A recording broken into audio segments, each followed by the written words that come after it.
اعوذ باللہ من الشیطان الرجیم، بسم اللہ الرحمن الرحیم۔ بغداد میں ایک سوداگر تھا جو اولیاء کرام رحمہ اللہ تعالیٰ کی شان میں بد کلامی کیا کرتا تھا۔ کچھ عرصہ بعد میں نے اسی شخص کو اولیاء کرام رحمہ اللہ تعالیٰ کی صحبت میں دیکھا اور کسی نے مجھے بتایا کہ اس نے اپنی ساری دولت انہی پر لٹا دی ہے۔ میں نے اس سوداگر سے اس تبدیلی کی وجہ دریافت کی تو اس نے بتایا کہ میں غلطی پر تھا، اور اس کا احساس مجھے اس طرح ہوا کہ ایک مرتبہ جمعہ کی نماز کے بعد میں نے حضرت سیدنا بشر حافی علیہ رحمۃ اللہ الکافی کو دیکھا کہ بہت جلدی میں مسجد سے نکل رہے ہیں۔ میں نے سوچا کہ دیکھوں تو صحیح، یہ شخص بڑا صوفی کہلاتا ہے اور تھوڑی دیر کے لیے مسجد میں رکنے کو تیار نہیں۔ سب کچھ چھوڑ چھاڑ کر ان کے پیچھے پیچھے چلنے لگا تاکہ دیکھوں کہ وہ کہاں جاتے ہیں۔ سیدنا بشر حافی علیہ رحمۃ اللہ الکافی بازار میں گئے، نان بائی سے نرم نرم روٹیاں خریدیں۔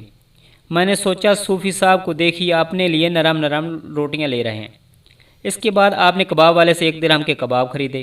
یہ دیکھ کر میرا غصہ اور زیادہ بڑھ گیا۔ وہاں سے وہ حلوائی کی دکان پر پہنچے اور 1 درہم کا فلودہ لیا۔ میں نے دل میں ٹھان لی کہ انہیں خریدنے دو، جب یہ اسے کھانے بیٹھیں گے تو میں ان کا مزہ کرکرا کروں گا۔ سب چیزیں خریدنے کے بعد انہوں نے جنگل کی راہ لی۔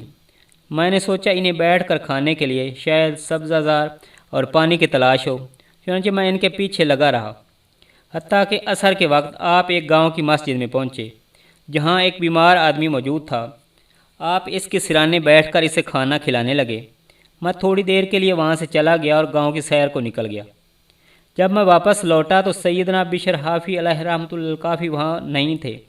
میں نے اس بیمار سے آپ رحمۃ اللہ تعالیٰ علیہ کے بارے میں پوچھا۔ اس نے بتایا کہ وہ تو بغداد چلے گئے۔ میں نے پوچھا بغداد یہاں سے کتنی دور ہے؟ اس نے بتایا تقریباً 120 میل۔ میری زبان سے نکلا انا للہ و انا الیہ راجعون۔ مجھے اپنے کیے پر بہت پچھتاوا ہوا۔ میرے پاس اتنے پیسے نہ تھے کہ سواری پر جاؤں، اور نہ جسم میں اتنی سخت کہ پیدل چلا جاؤں۔ پھر اس بیمار نے مجھے مشورہ دیا کہ سیدنا بشر حافی علیہ رحمۃ اللہ الکافی کے واپس تشریف لانے تک یہیں رہو۔ چنانچہ میں دوسرے جمعے تک وہیں رکا رہا۔ اگلے جمعہ المبارک سیدنا بشر حافی علیہ رحمۃ اللہ الکافی کھانا لے کر دوبارہ بیمار کے پاس پہنچے۔ جب میں آپ سے کھانا کھلا چکے تو اس نے میرے متعلق آپ رحمۃ اللہ تعالیٰ علیہ کو بتاتے ہوئے کہا، اے ابو نصر، یہ شخص گزشتہ جمعہ المبارک سے آپ کے پیچھے یہاں آیا تھا اور ہفتہ بھر سے یہیں پڑا ہوا ہے، اسے واپس پہنچا دیجیے۔ سیدنا بشر حافی علیہ رحمۃ اللہ الکافی نے جلال بری نظروں سے میری طرف دیکھا اور پوچھا، تم میرے ساتھ کیوں آئے تھے؟ میں نے کہا حضور مجھ سے غلطی ہو گئی۔ فرمایا میرے پیچھے پیچھے چلے آؤ۔